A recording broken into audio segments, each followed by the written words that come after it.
In this video, I'm going to show you how to replace the front struts on this Hyundai Accent. Let's get started. Use a 21mm socket, remove the 4 lug nuts to remove the wheel so we can get better access.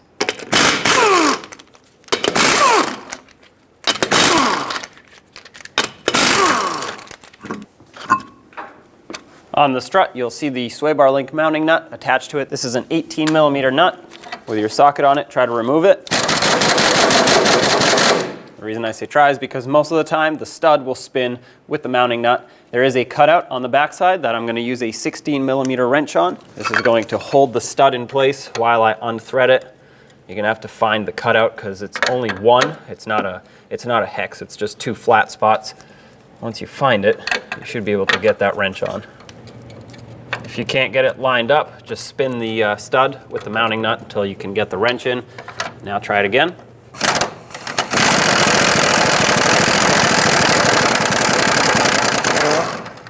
Perfect. Take the stud out of the strut.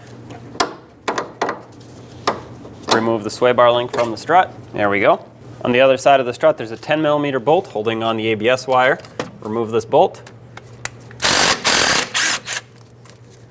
Pull the ABS wire off, and if you follow it just a little bit further down, you'll see that it's just clipped into a rubber bushing. Pull this off as well. The brake hose can stay attached the way it is. Use a 19mm socket on the mounting nut that holds the strut bolt onto the knuckle, and a 17mm wrench on the other side to hold the bolt just in case it spins. Remove both of these mounting bolts. That spins, which is a good sign. It's a little bit stuck in there, but a lot of times they get really stuck. Do the same on the lower one. Okay, this one's pretty stuck. A trick is to put the mounting nut back on just so you don't damage the threads. Once you get it nice and flush, use a hammer, tap the bolt through.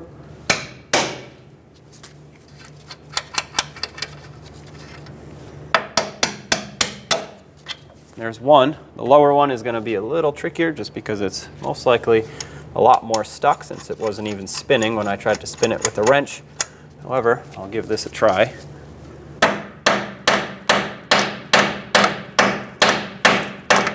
I'm going to spray this down with some rust penetrant. And I'm going to upgrade my pushing power here to an air chisel.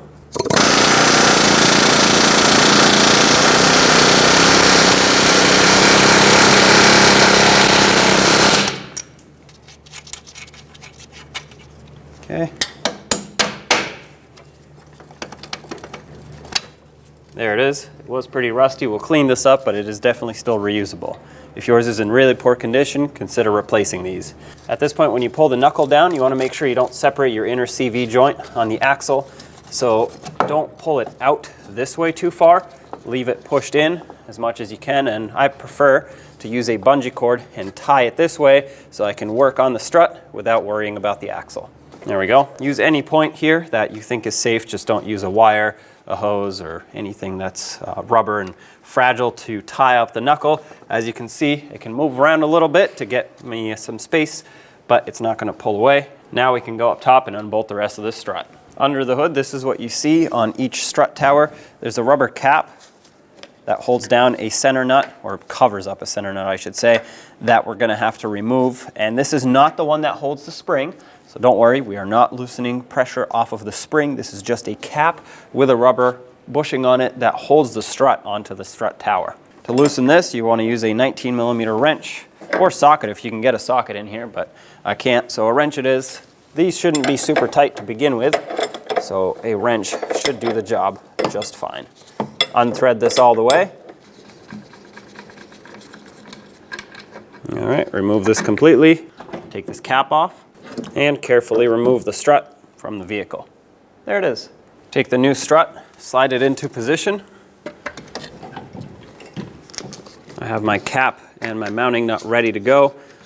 Thread it on as soon as you get the strut through, just so you can let go and you know that it's at least going to stay here. Same size wrench, just tighten this up and snug it. Oh, that just bottomed out right there. We'll give it a little extra. We'll come back to it once the vehicle's on the ground. Now let's bring the knuckle back into the strut.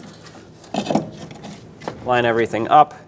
At this point, you can remove this bungee cord if you used one, just so you can get a bit more freedom in the movement here. And have at least one bolt ready. Remember, they go rear to front on this one. So line everything up, and whichever one lines up first, stick the bolt through it.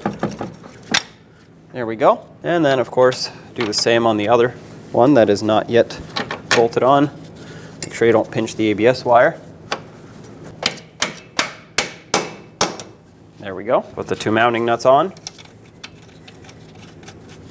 Although there is no camber adjustment on this, there is a little bit of wiggle room. So what I like to do is start with the lower bolt, put my wrench on it because it's easier to hold this way, and push the knuckle in, tighten up this bottom mounting nut.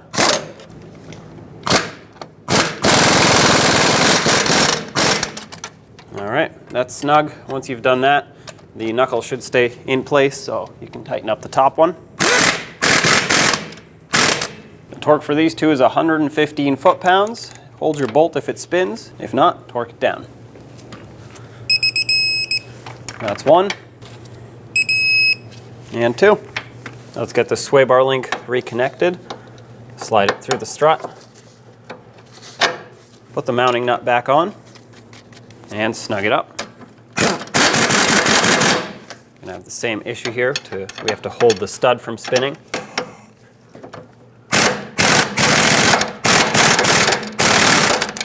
The torque on this is 40 foot-pounds. Now it's torqued. Re-secure the ABS wire onto the strut with that 10mm bolt. Snug it up and re-secure the bushing lower on the strut. Reinstall the wheel. Put back the 4 lug nuts, snug them up in a cross pattern, and also in a cross pattern, torque them to 80 foot-pounds.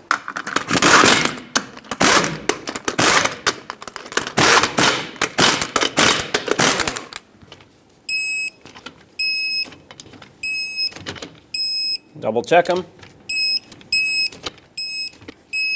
Now with the weight of the vehicle on the ground and upwards pressure on the strut tower, let's tighten up this mounting nut again. I can't get a torque wrench in here just because of the clearance, so I'm going to use a wrench and do my best. The torque is 40 foot-pounds, so it really is not that high. You can easily do this with just a wrench. Give it between 1/8 and 1/4 of a turn after it bottoms out. That should be plenty tight. And don't forget to put this cap back on here.